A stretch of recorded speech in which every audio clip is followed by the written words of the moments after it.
વર્ણિવેશરમણીય દર્શનમ મંદહાસરુચિરાનનાંબુજં પૂજિतं સુરુ નરોત્તમૈર્મુદા ધર્મનંદનમહં વિચિંતયે. અસતોમાં ષડ્ગમય તમસોમાં જ્યોતિર્ગમય મૃત્યુર્મા અમૃતમ ગમય. ઓમ શાંતિ શાંતિ શાંતિ. અસ્મદ્ગુરુ સમારંભામ નાથયામૂન મધ્યમામ લક્ષ્મી વલ્લભ પર્યંતામ વંદે ગુરુ પરંપરા. આજની જ્ઞાન સભાની અંદર પધારનારા બધા જ ભગવત ભક્તોને વેદાંતાચાર્ય, પુરાણ ઇતિહાસાચાર્ય, એમ.એ. ફિલોસોફી શાસ્ત્રી રાકેશભાઈના હેતપૂર્વક જય સ્વામિનારાયણ.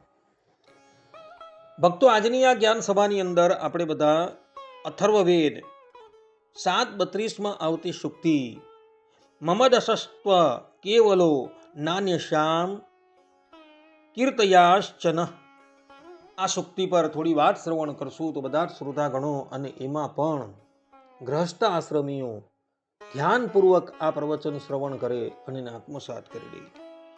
તો અથર્વવેદ 7:32માં વેદ ભગવાન કહે છે કે મમદસસ્ત્વ કેવલો નાન્યશ્યામ કીર્તયાશ્ચન, અર્થાત કે પોતાની પત્ની સિવાયની અન્ય નારીઓનું સ્મરણ પણ ન કરવું. આ પ્રમાણે વેદ ભગવાને ગ્રસ્ત આશ્રમીઓને આ પ્રમાણેની આજ્ઞા આપેલી છે. વેદ ભગવાનના કહેવાનું તાત્પર્ય એ છે કે આપણી ભારતીય સનાતન સંસ્કૃતિમાં દાંપત્ય જીવનની પવિત્રતા અને એક પત્ની વ્રત એ ચારિત્ર્યનું સર્વોચ્ચ શિખર માનવામાં આવેલું છે. પુરુષ માટે પર સ્ત્રીને માતા, બહેન કે પુત્રી સમાન ગણવી અને મન, વચન કે કર્મથી અન્ય સ્ત્રીનું ક્યારેય પણ સ્મરણ કે ચિંતન ન કરવું, એ જ ભારતીય નીતિ અને શાસ્ત્રોનો અમર ઉપદેશ છે. આ સંબંધમાં ભગવાન શ્રી રામ એ દ્રષ્ટાંત રૂપ છે. ભગવાન શ્રી રામે પોતાના સમગ્ર જીવન દરમિયાન એક પત્ની વ્રત નો આદર્શ પ્રસ્થાપિત કરેલો છે. જ્યારે ભગવાન શ્રી રામ માતા પિતાની આજ્ઞાથી વનવાસ સ્વીકાર કરે છે અને વનમાં ફરતા ફરતા મહર્ષિ અગસ્ત્યના આશ્રમ પર આવે છે. તે સમયે મહર્ષિ અગસ્ત્ય ભગવાન શ્રી રામના ચારિત્ર્યની અને તેમની નિષ્ઠાના વખાણ કરે છે. એનું કારણ કે ભગવાન શ્રી રામ એક પત્ની વ્રત ધારી હતા. સીતા સિવાય સંપૂર્ણ જગતની સ્ત્રીઓમાં એઓને કેવલ કૌશલ્યા, સુમિત્રા અને કૈકેયીના દર્શન થતા હતા. અને એટલે માટે મહર્ષિ અગસ્ત્ય ભગવાન શ્રી રામના ચારિત્રનો મહિમા ગાય છે અને એમના વખાણ કરે છે. મહર્ષિ વાલ્મીકી રામાયણની અંદર કહે છે કે યશ્ય ભાર્યા સમમયે વર્તતે ધર્મચારિણી ન તસ્ય સદૃશો લોકે કશ્ચિદ અસ્તિ મહીપતે. અર્થાત કે જે પુરુષની પત્ની તેની સાથે સન્નિષ્ઠ રહીને ધર્મનું આચરણ કરે છે અને જે પુરુષ માત્ર પોતાની ધર્મપત્ની સાથે જ સન્નિષ્ઠ રહે છે તેનાથી શ્રેષ્ઠ અને સન્માનીય વ્યક્તિ આ પૃથ્વી પર બીજો કોઈ નથી. આ પ્રમાણે અહીં વાલ્મીકી રામાયણમાં મહર્ષિ વાલ્મીકી કહી રહ્યા છે કે જે એક પત્ની વ્રત ધારી છે એના જેવો શ્રેષ્ઠ પુરુષ આ જગતની અંદર કોઈ નથી. ગોસ્વામી તુલસીદાસજી રામચરિત માનસમાં કહે છે કે એક નારી વ્રત રત સબ ઝારી તેહી તે રામ પ્રાણ પ્રિય ભારી. અર્થાત કે જે પુરુષ પોતાના જીવનમાં માત્ર એક જ પત્નીનું વ્રત પાળે છે અને પર સ્ત્રીને માતા સમાન ગણે છે તે ભગવાન શ્રી રામને પોતાના પ્રાણથી પણ વધુ વહાલો છે. પર સ્ત્રીનો મનથી પણ વિચાર કરવો એ મહાપાપ છે. જે પણ કોઈક ભગવદ ભક્ત હોય કે પછી લૌકિક જીવ હોય, એ જીવાત્મા એક પત્ની વ્રત ધારણ કરીને બેઠેલો છે અને પરસ્ત્રીને માતા સમાન ગણે છે, એ ભગવાન શ્રી રામને અતિશય પ્રિય છે. આ પ્રમાણે ગોસ્વામી તુલસીદાસજી અહીં રામચરિત માનસમાં કહી રહ્યા છે. એટલે ગ્રહસ્થએ ક્યારેય પણ પરસ્ત્રીનો મનથી પણ વિચાર કરવો નહીં, કારણ કે એનાથી મોટું કોઈ પાપ નથી. આચાર્ય ચાણક્ય નીતિમાં કહે છે કે માતૃવત પરદારેષુ પરદ્રવ્યેષુ લોષ્ટવત આત્મવત સર્વભૂતેષુ ય પશ્યતિ સ પશ્યતિ. અર્થાત કે જે પુરુષ પરસ્ત્રીને માતા સમાન ગણે છે, બીજાના ધનને માટીના ઢેફા સમાન ગણે છે અને તમામ પ્રાણી માત્રને પોતાના આત્મા સમાન ગણે છે, તે જ સાચો જ્ઞાની અને ધર્માત્મા પુરુષ છે. પુરુષનો એવો સ્વભાવ હોય છે અને એ હંમેશા એવું ઈચ્છતો હોય છે કે મારી પત્ની પતિવ્રતાનો ધર્મ પાળે. એ પત્ની થકી પતિવ્રતાના ધર્મની આકાંક્ષા રાખે છે, પરંતુ એણે પણ એક પત્ની વ્રત ધારી રહેવાનું છે. કારણ કે જે પુરુષ પોતાની પત્ની પાસે પાતિવ્રત્ય ધર્મની આકાંક્ષા રાખે છે, તો એણે પણ એક પત્ની વ્રત ધારણ કરીને બેસવું જોઈએ. જે લોકો ભાર્યાની પાસે તો આ પ્રમાણેની અપેક્ષા રાખે છે, પરંતુ પોતે એ ધર્મનું પાલન નથી કરતા અને હંમેશા પરસ્ત્રીને પામવાને અર્થે મનસુબા કરતા હોય છે તથા પરસ્ત્રી ભોગવવામાં હંમેશા આસક્ત હોય છે, એ લોકોને એના કર્મનું ફળ મળે છે અને મળે જ. કારણ કે એ લોકો પરસ્ત્રીને મેળવવાને અર્થે પ્રયત્નશીલ હોય છે. તો એવા વ્યક્તિને પણ એના એ કર્મનું ફળ મળે છે. જે પ્રમાણે એ પરસ્ત્રીની અંદર આસક્ત હોય છે, પરસ્ત્રીને કુદ્રષ્ટિથી જુએ છે, એની સાથે વ્યભિચારમાં પ્રવૃત્ત થાય છે, તો એની સ્ત્રીની સન્મુખ પણ કોઈક વ્યક્તિ કુદ્રષ્ટિથી જોશે તથા એની સાથે પણ કોઈક ગલત કાર્ય કરશે. આ સંબંધમાં પુરાણોની અંદર જે જલંધરનું ચરિત્ર આવે છે, એ જલંધરનું ચરિત્ર અવલોકન કરવા યોગ્ય છે, જેથી આપણે આ વાત યથાર્થપણે સમજાશે. વાત એવી હતી કે ભગવાન શંકરના તેજથી એક જલંધર નામનો દૈત્ય જે છે એ પૃથ્વીની ઉપર પ્રગટ થાય છે. અને આ દૈત્ય જે છે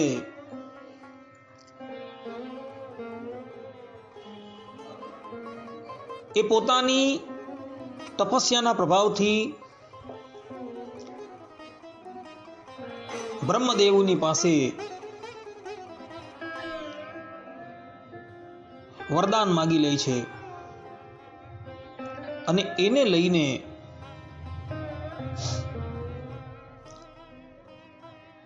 એ દાનવ જે છે એ દાનવ અત્યંત શક્તિશાળી થઈ જાય છે. આ જલંધર નામના દૈત્યના લગ્ન જે છે એ એક વૃંદા નામની કન્યાની સાથે થયા હતા. અને આ વૃંદા જે છે એ વૃંદાનું પાતિવ્રત્ય જે છે એ અજોડ હતું. અને એની પાતિવ્રત્યની શક્તિને લઈને કોઈ પણ દેવતાઓ જે છે એ આ જલંધરનું કાંઈ પણ અનિષ્ટ કરી શકતું ન હતું. આ જલંધર જે છે એ પોતે કામ પિશાચ હતો. કોઈ પણ સ્ત્રીને એ અપહરણ કરી પોતાની વાસનાનું શિકાર કરી લેતો હતો. દેવતાઓની સ્ત્રી હોય કે દાનવોની સ્ત્રી હોય કે મનુષ્યની સ્ત્રી હોય, એ સ્ત્રીઓનું અપહરણ કરી પોતાની કામ વાસના જે છે એ સંતોષતો હતો. દેવતાઓ દાનવો એનું કંઈ પણ અનિષ્ટ કરી શકતા ન હતા, કારણ કે એની પત્ની વૃંદા જે છે એ વૃંદાનો પાતિવ્રત્યનું તપ જે છે એ એટલું બધું ઉચ્ચ કક્ષાનું હતું કે તેને લઈને આ જલંધર જે છે એ સુરક્ષિત રહેતો હતો. આ દાનવની અંદર એવી શક્તિ હતી કે કોઈનું પણ રૂપ ધારણ કરી શકતો હતો. એક સમયની વાત છે, આ દાનવની દ્રષ્ટિ ભગવાન શંકરની પત્ની પાર્વતીની ઉપર પડે છે અને એનું રૂપ જોઈ એ એની તરફ આકર્ષિત થઈ જાય છે. એટલે એ શું કરે છે, પાર્વતીજીની પ્રાપ્તિને અર્થે ભગવાન શંકરની અનુપસ્થિતિની અંદર ભગવાન શંકરના જેવું રૂપ લઈને એ પાર્વતીજીની પાસે જાય છે. પરંતુ પાર્વતીજી એને ઓળખી જાય છે.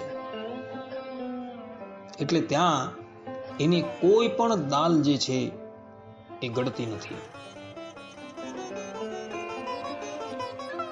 તે પછી આ જલંધર જે છે એ પાર્વતીજીની પ્રાપ્તિને અર્થે યુદ્ધનો આરંભ કરે છે. દેવતાઓ અને દાનવો વચ્ચે ઘોર સંગ્રામ જે છે એનો પ્રારંભ થાય છે. દાનવો વતી જલંધર છે અને દેવતાઓના મુખ્ય જે છે એ ભગવાન શંકર છે.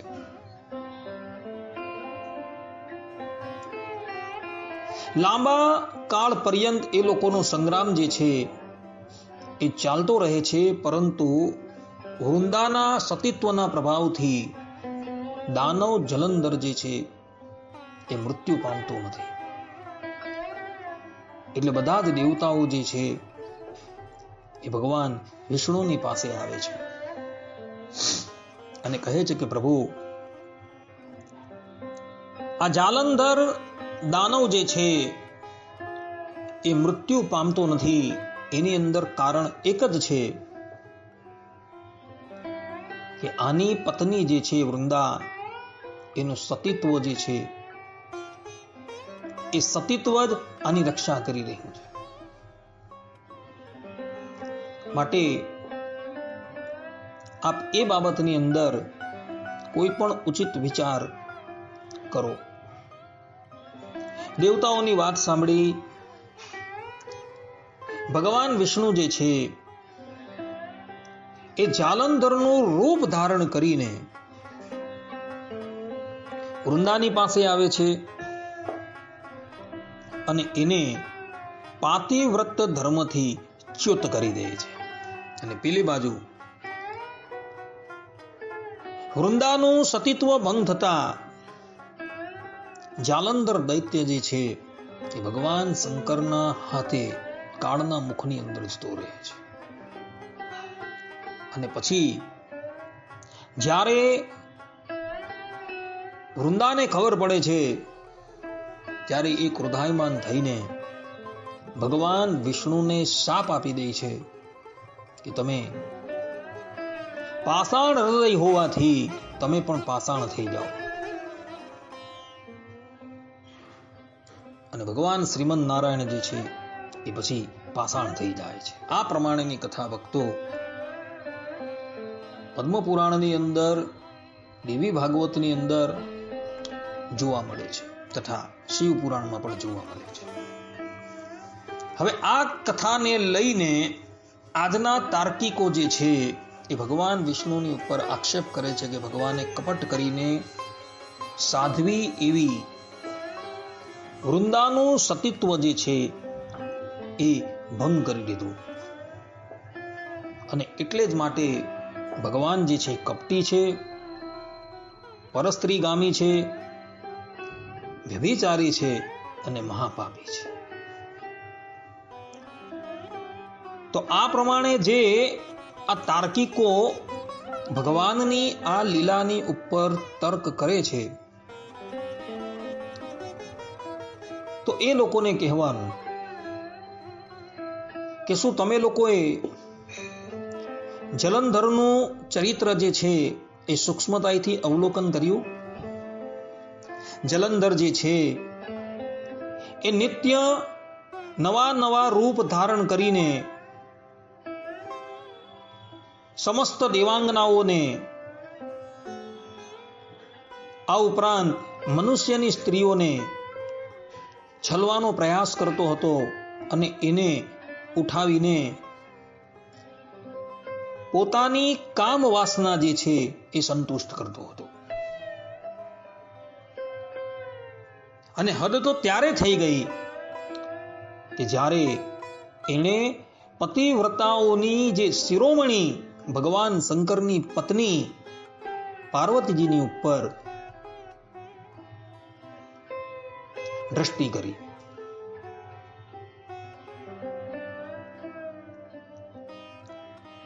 હવે આવા જે દૈત્ય જે છે જે હંમેશા પરસ્ત્રીગામી હતા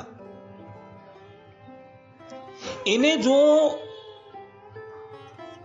વધુને વધુ ઉત્તેજના આપવામાં આવે તો એ જગતની બધી જ સ્ત્રીઓને પોતાની વાસનાનો સ્વીકાર બનાવવા માટે તૈયાર થઈ જાય.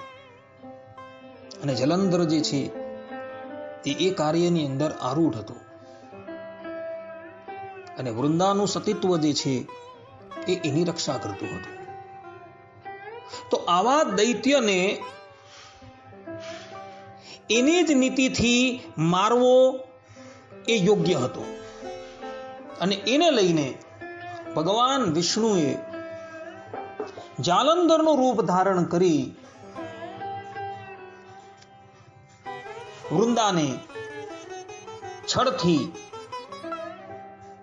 એના સતીત્વ પરથી ભંગ કરી દીધી અને એને લઈને આ જે શઠ છે જાલંધર શઠ એ કાળના મુખની અંદર જતો રહ્યો. કારણ કે નીતિની અંદર એક નીતિ એ પણ છે કે શઠમ પ્રતિ ચરેત શાઠ્યમ, કે જે શઠ છે અર્થાત કે જે કપટી છે એની સાથે કપટની નીતિ જ અપનાવવી જોઈએ. જરા આ બાબતની ઉપર તમે વિચાર કરો કે જાલંધર નિત્ય કપટ કરીને દેવતાઓની, મનુષ્યની, દાનવોની સ્ત્રીઓને અપહરણ કરતો હતો તો એની સાથે કયો વ્યવહાર કરવો જોઈએ? શાસ્ત્રોની અંદર ભગવાનને કર્મ ફલ પ્રદાતા કહ્યા છે. હૃદય જીવ જીવો અંતર્યામી તયા સ્થિત જ્ઞેય સ્વતંત્ર ઈશોષુ સર્વ કર્મ ફલપ્રદ. તો જાલંધરે જેવું કાર્ય કર્યું એ જ પ્રમાણે એને એનું ફલ આપવાનું હતું. યે યથા મામ પ્રપદ્યન્તે તામ તથૈવ ભજામ્યહમ. ગીતાની અંદર ભગવાન પોતે કહે છે કે જે મનુષ્ય જેવી રીતે મારું ભજન કરે એનું પણ હું એવી રીતના જ ભજન કરું છું. જાલંધરે છલ કપટનો આશ્રય લીધેલો હતો તો ભગવાને પણ એની સાથે કપટ જ કર્યું. જાલંધર કપટે કરીને અન્ય જનોની સ્ત્રીઓનું અપહરણ કરી એને પોતાની વાસનાનો શિકાર બનાવતો હતો. તો ભગવાન શ્રીમદ નારાયણે પણ એની સાથે આ જ પ્રયોગ કર્યો અને એ પ્રમાણે કરી ભગવાને કોઈ ગલત કાર્ય નથી કરેલું. એણે તો દેશનો ઉદ્ધાર કરેલો છે. કારણ કે જલંધર હજુ પણ જીવિત રહેતે તો બીજી કેટલીય સ્ત્રીઓને પોતાની વાસનાનો શિકાર બનાવતે અને એ તો જગત જનની માતા પાર્વતીની સન્મુખ દ્રષ્ટિ રાખીને બેઠેલો હતો. એના રૂપથી એટલો બધો આકર્ષિત થઈ ગયો હતો કે મનોમન એ પતિવ્રતા પાર્વતીજીને પામવાનો મનસુબો કરતો હતો. તો આવા વ્યક્તિ જે છે, જે હંમેશા છલ કપટનો આશ્રય લઈને બેઠેલો હતો, તેની સાથે ભગવાને કઈ નીતિ અપનાવવી જોઈએ? શ્રોતાગણો, તમે જ નક્કી કરો. શું જલંધરની સાથે ભગવાને સામનીતિનો પ્રયોગ કરવો જોઈએ કે છલ નીતિનો પ્રયોગ કરવો જોઈએ? તો બધા જ શ્રોતાઓની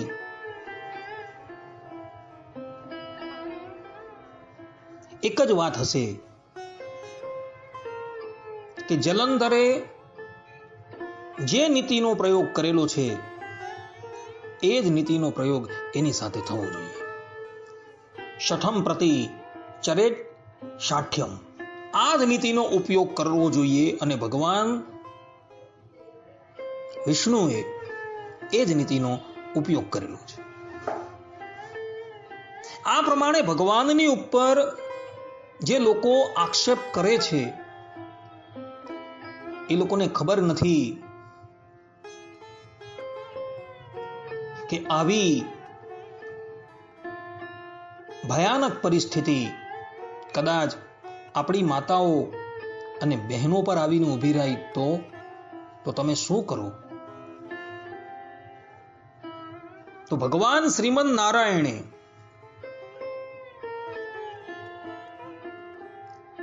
કેટલીય માતાઓ અને બહેનોની રક્ષા કરવાને અર્થે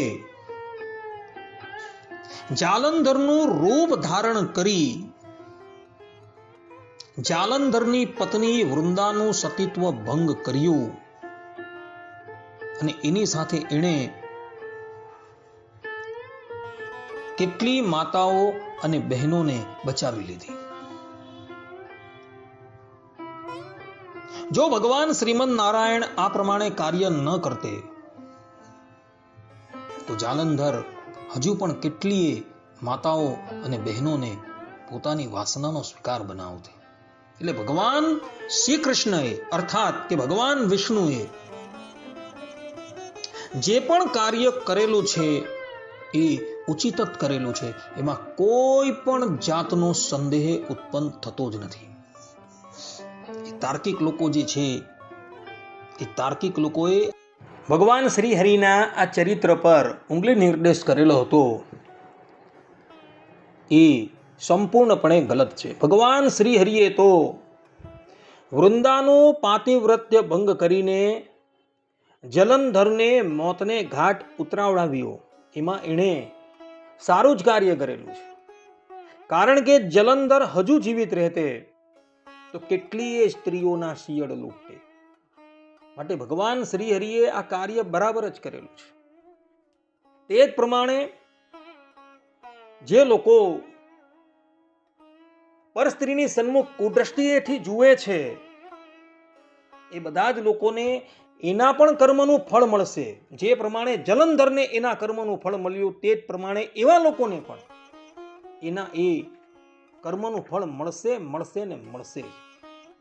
ભગવાન સ્વામિનારાયણ શિક્ષાપત્રીના 18મા શ્લોકમાં કહે છે કે વ્યભિચારો ન કર્તવ્ય, અર્થાત કે અમારા આશ્રિત જે પુરુષ તથા સ્ત્રીઓ તેનો વ્યભિચાર ન કરવો જોઈએ. કારણ કે જે લોકો વ્યભિચાર કરે છે એ લોકોની ભયંકર દુર્ગતિ થાય છે. જેમ કે મહાભારતના આશ્વમેધીય પર્વ 145માં અધ્યાયના 50 અને 51માં શ્લોકમાં વૈશંપાયન ઋષિ કહે છે કે પરદારેષુ યે મૂઢા ચક્ષુર્દ્રષ્ટમ પ્રયુંજતે તેન દુષ્ટ સ્વભાવેન જાત્યાંધાસ્તે ભવંતિ હિ મનસાપી પ્રદુષ્ટેન યે પશ્યંતિ પરસ્ત્રિયમ રોગાર્તાસ્તે ભવંતિ હ નરા દુષ્કૃતકારિણઃ. અર્થાત કે જે મૂળ લોકો પર સ્ત્રીને નજર માંડીને અર્થાત કે કુદ્રષ્ટિથી નજર માંડીને દેખે છે કે દુષ્ટ સ્વભાવના પાપથી તો તેઓ જન્માંતરમાં જન્માંધ બને છે. દોષ ભર્યા મનથી પણ જે પર સ્ત્રીને દેખી રહે છે તે પાપ કરનારા પુરુષો આ લોકમાં રોગથી પીડાય છે.